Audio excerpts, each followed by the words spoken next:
BNP থেকে রাষ্ট্রপতি পদে কে মনোনয়ন পাচ্ছেন দলটির শীর্ষ নেতারা বলছেন এ বিষয়ে সিদ্ধান্ত হবে জাতীয় স্থায়ী কমিটিতে। শনিবার বগুড়ায় সাংবাদিকদের প্রশ্নে এমনটা জানান বিএনপির মহাসচিব মির্জা ফখরুল ইসলাম।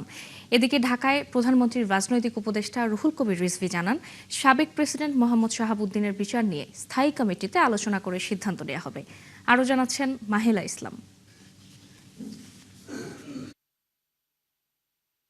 মেয়াদ শেষ হওয়ার 2 বছর আগেই পদত্যাগ করেছেন দেশের 22তম রাষ্ট্রপতি মোহাম্মদ শাহাবুদ্দিন।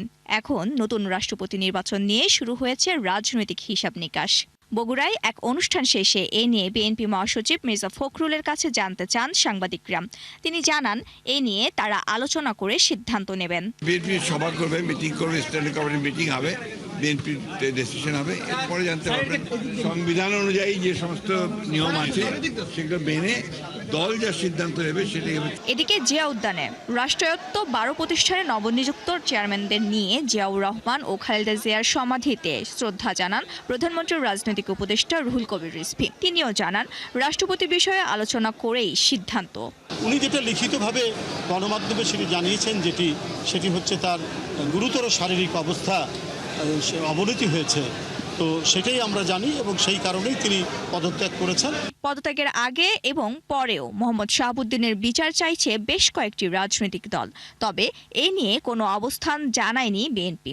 রিজভী বলেন বিষয়টি নিয়ে দলের নীতি নির্ধারকরা আলোচনা করবেন। রাষ্ট্রপতির ব্যাপারে কি সিদ্ধান্ত হবে এটা দল সিদ্ধান্ত যখন নেবে তখন নেবে, কি নেবে সেটা দল জানে। উচ্চতর নীতি নির্ধারণী ফোরাম আছে, নির্বাহী কমিটি আছে, সেটা দলের বিষয়। সংসদ সদস্যদের গোপন ভোটে নির্বাচিত হন রাষ্ট্রপতি। এক্ষেত্রে 2/3 সংখ্যাগরিষ্ঠতা থাকায় সরকারি দল বিএনপির মনোনীত প্রার্থী সেই ক্ষেত্রে রাষ্ট্রপতি হবেন, এমনটা বলাই যায়। মাহিলা ইসলাম, 71, ঢাকা। কে হচ্ছেন নতুন রাষ্ট্রপতি তা জানা যাবে আগামী সেপ্টেম্বরে। শনিবার এক অনুষ্ঠানে আইনমন্ত্রী মোহাম্মদ আসাদুজ্জামান জানান ওই সময় সংসদ অধিবেশনে রাষ্ট্রপতি নির্বাচন অনুষ্ঠিত হবে। তার মতে এই নির্বাচনের জন্য বিশেষ অধিবেশন ডাকার প্রয়োজন নেই। গোপন ভোটে রাষ্ট্রপতি নির্বাচিত করেন সংসদ সদস্যরা। মামুন হোসেনের প্রতিবেদন। শুক্রবার বিকেলে রাষ্ট্রপতির পদ থেকে পদত্যাগ করেন মোহাম্মদ শাহাবুদ্দিন। এরপর থেকে সংবিধান অনুযায়ী রাষ্ট্রপতি হিসাবে দায়িত্ব পালন করছেন স্পিকার হাফিজ উদ্দিন আহমদ। তবে নির্বাচিত রাষ্ট্রপতি কবে পাওয়া যাবে তা নিয়ে চলছে আলোচনা। রাষ্ট্রপতিকে এখানে প্রোটেকশন দেওয়া আছে। সংবিধান অনুযায়ী মেয়াদ শেষ হলে কিংবা পদত্যাগ করলে 90 দিনের মধ্যে নতুন রাষ্ট্রপতি নির্বাচন করতে হয়। এক অনুষ্ঠান শেষে আইনমন্ত্রীও বললেন সেই বিধানের কথা। সংবিধানের 123(2) অনুচ্ছেদ অনুসারে 90 দিনের মধ্যে রাষ্ট্রপতির পদত্যাগের 90 দিনের মধ্যে নতুন রাষ্ট্রপতি নির্বাচন করতে হবে। তিনি আরো জানান রাষ্ট্রপতি নির্বাচন নিয়ে আগামী সংসদ অধিবেশন পর্যন্ত অপেক্ষা করতে হবে। 24 July, August, September, October, 24 October পর্যন্ত আমাদের হাতে সময় আছে। সুতরাং বিশেষ অধিবেশন ডাকার মতো কোনো পরিস্থিতি এখন তৈরি হয়নি। এদিকে মানবাধিকার লঙ্ঘন ও ভুক্তভোগীদের ন্যায় বিচার পাওয়ার সুযোগ শীর্ষক পরামর্শ সভায় আইনমন্ত্রী আরও জানান আগামী মন্ত্রিসভার বৈঠকেই জাতীয় মানবাধিকার কমিশন আইন এবং গুম কমিশন প্রতিকার আইন অনুমোদনের জন্য উপস্থাপন করা হবে। আমরা গুম প্রতিকার ও প্রতিরোধ সংক্রান্ত আইন এটাকে নেইনি, এটাকে বলেছে, এটার ক্ষেত্রে আমরা পাবলিক স্টেটমেন্ট করেছি। আন্তর্জাতিক অপরাধ ট্রাইব্যুনালের চিফ প্রসিকিউটর আমিনুল ইসলাম জানিয়েছেন আগামী সোমবার থেকে শাপলা চত্বরে সংগঠিত হত্যাকাণ্ডের বিচার কার্যক্রম আনুষ্ঠানিকভাবে শুরু হবে। শাপলা চত্বর হত্যা মামলায় আমাকে নিয়োগ দেওয়ার পর আমি সবচেয়ে বেশি গুরুত্বের সাথে যে মামলাটির ইনভেস্টিগেশন এবং আমি বিচারের জন্য সবচেয়ে বেশি কাজ করেছি সেটা হচ্ছে শাপলা চত্বর হত্যাকাণ্ড। মামুন হোসাইন, 71, ঢাকা। নতুন রাষ্ট্রপতি নির্বাচন না হওয়া পর্যন্ত রাষ্ট্রপতির দায়িত্বভার নিয়েছেন জাতীয় সংসদের স্পিকার হাফিজ উদ্দিন আহমদ। এ বিষয়ে মন্ত্রিপরিষদ বিভাগ থেকে আজ প্রজ্ঞাপন জারি করা হয়েছে। আদেশটি অবিলম্বে কার্যকরের কথা বলা হয়েছে। শুক্রবার মোহাম্মদ শাহাবুদ্দিন স্বাস্থ্যগত কারণ দেখিয়ে রাষ্ট্রপতির পদ থেকে পদত্যাগ করলে সংবিধান অনুযায়ী স্পিকার হাফিজ উদ্দিন আহমদ ভারপ্রাপ্ত রাষ্ট্রপতির দায়িত্ব গ্রহণ করেন। এদিকে রোববার সকাল 11:30টায় ভারপ্রাপ্ত রাষ্ট্রপতি হাফিজ উদ্দিন আহমদ সাভারে জাতীয় স্মৃতিসৌধে বীর শহীদদের প্রতি শ্রদ্ধা জানাবেন। পরে দুপুর 12:30টায় শেরে বাংলা নগরে শহীদ রাষ্ট্রপতি জিয়াউর রহমান ও সাবেক প্রধানমন্ত্রী বেগম খালেদা জিয়ার সমাধিতে শ্রদ্ধা নিবেদন করবেন তিনি। গণভোটের গণরায় ও জুলাই সনদ বাস্তবায়ন না হওয়া পর্যন্ত 11 দলীয় জোটের আন্দোলন চলবে। সিলেটে ঐক্যের বিভাগীয় সমাবেশে বললেন জামায়াত ইসলামীর আমির ডাক্তার শফিকুর রহমান। সমাবেশে এনসিপির আহ্বায়ক নাহিদ ইসলাম বলেন, বর্তমান নির্বাচন কমিশনের অধীনে কোনো স্থানীয় নির্বাচন হতে দেয়া হবে না। আর দেশে ফেরার পর সোহরাওয়ার্দী উদ্যানে এলডিপির চেয়ারম্যান অলি আহমেদ দাবি করেন শেখ হাসিনার ফাঁসির দাবি। হোসেন আহমেদ সুজেদের প্রতিবেদন।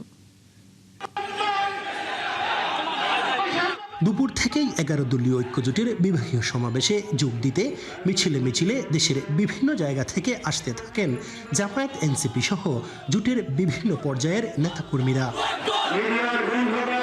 সমাবেশে এনসিপি আহ্বায়ক নাহিদ ইসলাম বর্তমান নির্বাচন কমিশনের সমালোচনা করে বলেন, স্থানীয় সরকার নির্বাচনের আগেই নির্বাচন কমিশন পুনর্গঠন করতে হবে। এই দলীয়করণের ফলে দেশের নির্বাচন ব্যবস্থার যে উন্নতি আমরা চেয়েছিলাম সেই উন্নতি আবার সম্ভব হবে না। আগামী স্থানীয় সরকার নির্বাচনের আগেই নির্বাচন কমিশন সংস্কার করে পুনর্গঠন করতে হবে, অথবা এই নির্বাচন কমিশনারদেরকে পদত্যাগ করতে হবে। প্রধান অতিথির বক্তব্যে বাংলাদেশ জামায়াত ইসলামীর আমির ডাক্তার শফিকুর রহমান বলেন, দুর্নীতিকে প্রাতিষ্ঠানিক রূপ দেওয়া এই সরকার, তাদের বিদায় ছাড়া জনগণের মুক্তি নেই। জুলাই সনদ বাস্তবায়নে কোনো আপোষ করা হবে না বলেও কড়া বার্তা দেন তিনি। জনগণ পরিবর্তনের জন্য, সংস্কারের জন্য গণভোটে হ্যাঁ বলেছে। 70% মানুষ হ্যাঁ বলেছে। গণভোটকে আমরা অপমান করতে দেব না। গণভোটের গণরায় বাস্তবায়ন করেই আমাদের আন্দোলন ইনশাল্লাহ সফলতার দ্বার প্রান্তে পৌঁছবে। বাংলাদেশে আমরা আর কোনো ফেসিবাদ চাই না। দেশ থেকে দুর্নীতিবাজ, দেশ থেকে দুঃশাসন দূর না হওয়া পর্যন্ত আমাদের লড়াই তীব্র থেকে তীব্রতর হবে ইনশাআল্লাহ। সমাবেশে সভাপতির বক্তব্যে এলডিপি চেয়ারম্যান বীর বিক্রম কর্নেল অলি আহমদ বিএনপি সরকারের শাসন ব্যবস্থাকে কড়া হুঁশিয়ারি দিয়ে জানান, সবাই এক হলে সরকার পতন ঘটানো অসম্ভব নয়। কার্যক্রম নিষিদ্ধ আওয়ামী লীগের নেত্রী শেখ হাসিনা দেশে ফিরলে সোহরাওয়ার্দী উদ্যানে তার ফাঁসির দাবি তুলেন তিনি। আপাতত আসবে, কিন্তু এমন সমস্যা সৃষ্টি হচ্ছে, সাথে দুলাভাইকেও নিয়ে আসতে হবে। তা আপনারা প্রস্তুত থাকেন ফাঁসির রশি নিয়ে। এখানে আসলে এমনি কাজ চলবে না। এবার ফাঁসি ঢাকা কারাগারে হবে না, সোহরাওয়ার্দী উদ্যানে করতে হবে। রাজশাহী, খুলনা, বরিশাল ও চট্টগ্রামের পর সিলেটের এই আয়োজনের মধ্য দিয়ে শেষ হলো জোটের বিভাগীয় পর্যায়ের সমাবেশ পর্ব। হুসাইন আহমেদ সুজাদ, 71, সিলেট। অগ্নিকাণ্ডের 5 দিনেও ঠিক হয়নি ক্ষতিগ্রস্ত এক্সিলারেট এনার্জির ভাসমান টার্মিনাল। ফলে তীব্র থেকে তীব্রতর হচ্ছে গ্যাস সংকট। এতে সবচেয়ে বেশি দুর্ভোগে যানবাহন চালকরা। ঘন্টার পর ঘন্টা অপেক্ষা করেও মিলছে না কাঙ্ক্ষিত জ্বালানি। এই সংকটের প্রভাব পড়েছে বাসাবাড়ি কিংবা শিল্প কারখানাতেও। আরও জানাচ্ছেন রাকিব হোসেন, ছবি তুলেছেন দুর্লভ মজুমদার।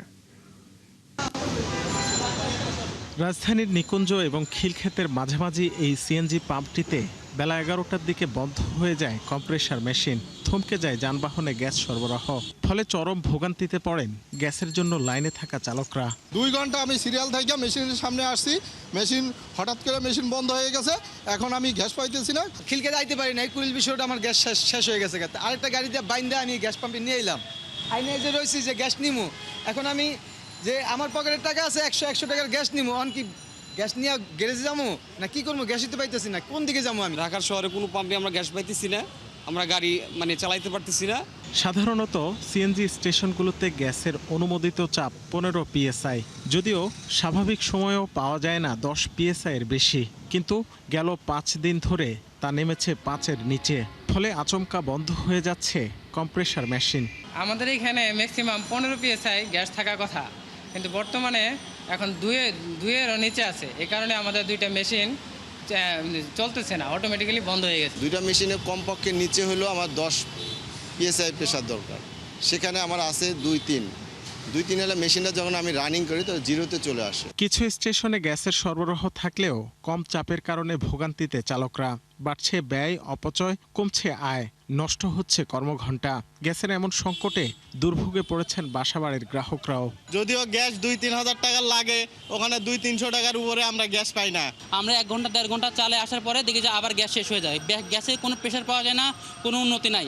আবার আমাদের 3-4 ঘন্টা লাইনে দাঁড়ায় থেকে আবার গ্যাস নিতে হয়। সারাদিন ডিউটি করে বাসায় যাই, গিয়া খাবার পাই নাই, মাঝে মাঝে হোটেল থেকে খাবার নিয়ে আমরা খাইতে হয়। গ্যাস আসে রাতে 4টার দিকে দেখা গেছে আমরা উঠতে এরকম পাক করতে পারি না, বা 6টা পর্যন্ত থাকে বা 7টা পর্যন্ত থাকে, পরে আর গ্যাস থাকে না। পেট্রোবাংলার তথ্য মতে বর্তমানে গ্যাসের সরবরাহ দৈনিক 221 কোটি ঘনফুট, যা 5 দিন আগেও ছিল 270 কোটির ওপরে। রাকিব হোসেন, 71, ঢাকা। দর্শক, চলছে সংবাদ সংযোগ। সরাসরি সংবাদ অনুষ্ঠান দেখতে চোখ রাখুন 71-এর ফেসবুক পেজ এবং সাবস্ক্রাইব করুন 71-এর ইউটিউব চ্যানেল। 71-এর সাথেই থাকুন।